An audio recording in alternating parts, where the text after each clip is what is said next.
All right, everyone, welcome back to another episode of Liquid Lore. Today we have an important cocktail. We have an exciting cocktail, a famous cocktail, and probably one that you've had a lot, probably one of your favorites. Today we're doing the Old Fashioned.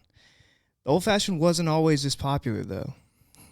Doing research, I think the Old Fashioned probably dates back to somewhere between the early to mid 1800s, where it was originally called the whiskey cocktail. And this isn't the cocktail that you're thinking of, the ones that you're sipping on today. It is similar, more similar than some of the variations we're going to cover a little bit later. But the original whiskey cocktail in that early to mid 1800s was whiskey, water, a little ice, a little sugar, a little bit of bitters. It was a lot weaker than it is today, but it was a staple in almost all bars. There was ice in some of them. It just kind of depended if your establishment of choice had the luxury of having ice at the time due to refrigeration not being widespread. And it wasn't called the Old Fashioned. It was just simply called the whiskey cocktail.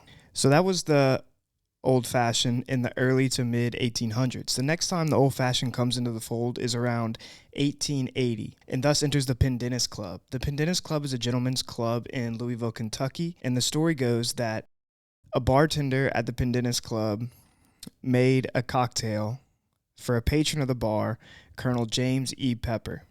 James E. Pepper was a big regular. He struck up conversation with the bartender and they became close friends.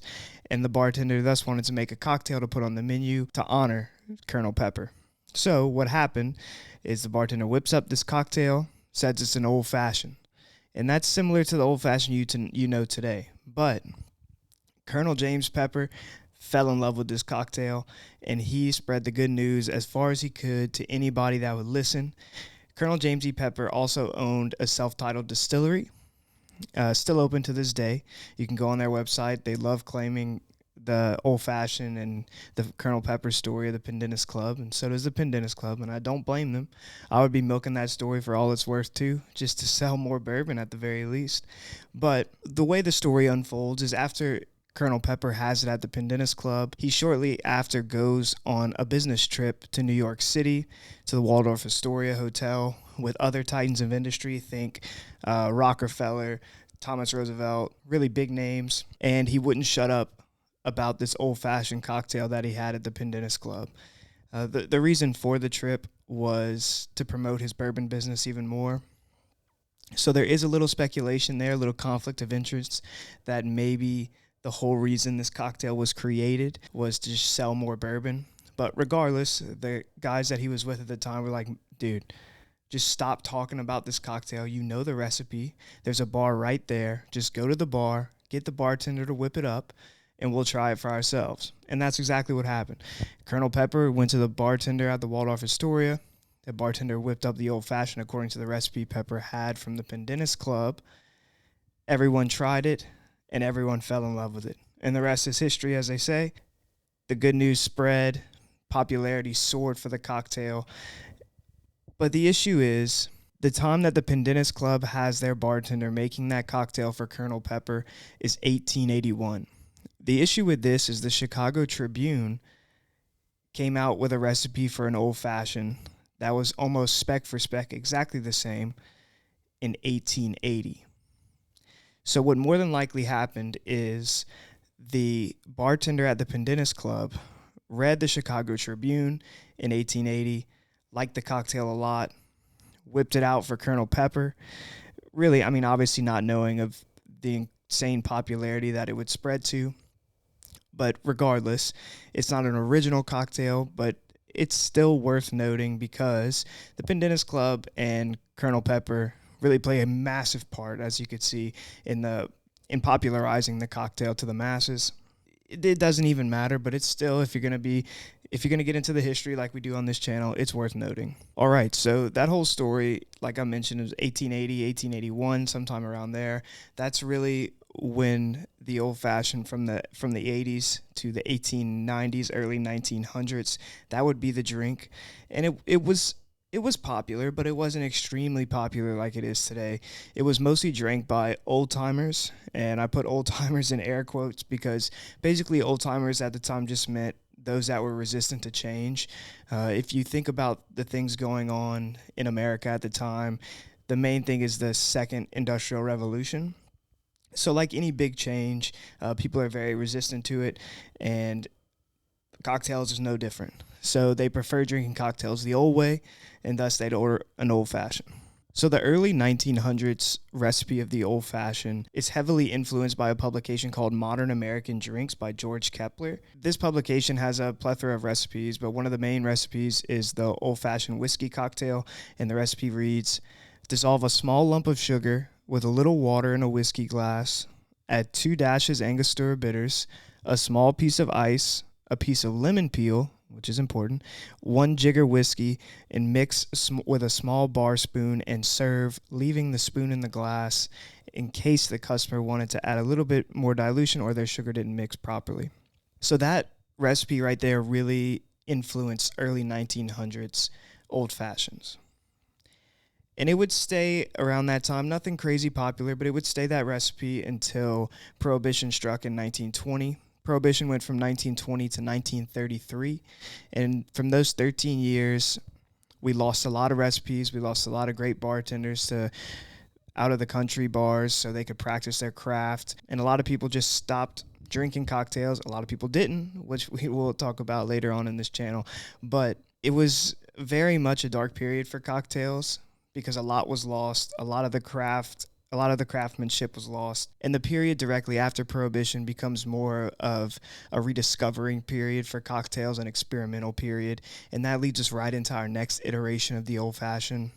And this one is something quite different from the other ones that we've seen in history so far. It's not any longer just your brown spirit, sugar cube, Angostura, water, maybe some ice, a lemon peel. It's no longer that. And I'm not sure if this iteration was become because of a lack of knowledge, a lack of skill, accommodating taste at the time, probably a mix of all of those.